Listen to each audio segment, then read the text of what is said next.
Hello, my name is Patrick Dooley, 77-year-old Vietnam veteran, and I've been doing some Vietnam videos, but today you'll notice I have my first calf shirt on, but my Free Speech TV hat on, and that's because I'd like to, I found an article I'd written some years ago called Defending Our Freedoms, and I'd like to I remodified it a little bit. I'd like to share it with you here today.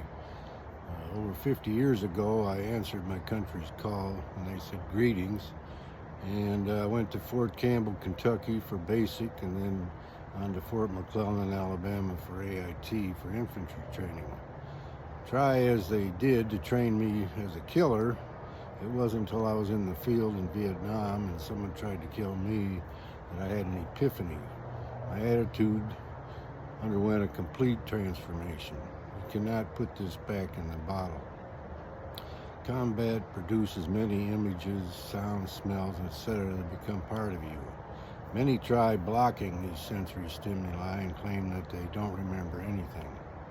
Combat plays tricks with your memory, but you can never completely forget. Various reasons are given for the conflict: stopping communism, stopping terrorism, killing them over there so we don't have to kill them over here. The veteran has to decide if the reasons are worth the price. The veteran pays the price and everyone else cashes the check. Both Vietnam and Iraq were ill-conceived and mismanaged, and the reasons used to justify these conflicts that don't hold up to scrutiny. To make some sense out of my involvement, I take comfort in saying that I was defending our freedom. I didn't get behind the VVAW, the Vietnam Veterans Against the War, during the Vietnam War, but I got behind them and the Veterans for Peace during the Iraq War. I got a gut feeling from the drum beating that this was wrong. I met a fellow named Ward who was protesting outside the federal courthouse in Baton Rouge, and he invited me to my first major protest, which was at LSU. President Bush was there to give the commencement address. Upon arriving, I noticed an area that had been roped off with caution tape. "Hey, what's going on?" Ward responded, "This is a free speech zone. We were supposed to stand 50 feet from the street in this arbitrary area to do our protesting. All others were free to walk and stand on the sidewalk next to the street." There were a number of journalists there. Actually, there was more journalists than actual protesters at the event. And one came up to me, recognizing my veteran status, and asked if I was a veteran.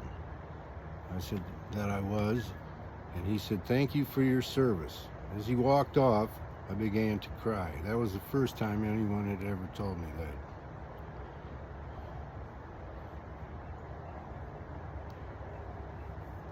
I would like to think that my sacrifice would help protect our freedoms. Freedom of speech means the right to disagree. Freedom to peaceably assemble should include the right to protest.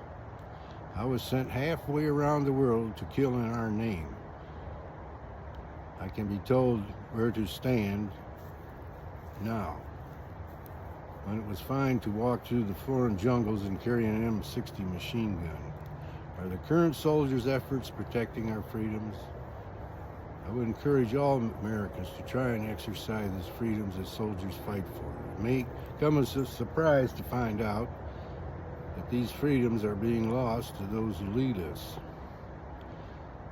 Many peaceful college students protesting Israel's genocide of the Palestinians were dealt with in a manner inconsistent with their right to peacefully protest. My name is Patrick Dooley, and I served with the 1st Air Cavalry Division, Vietnam.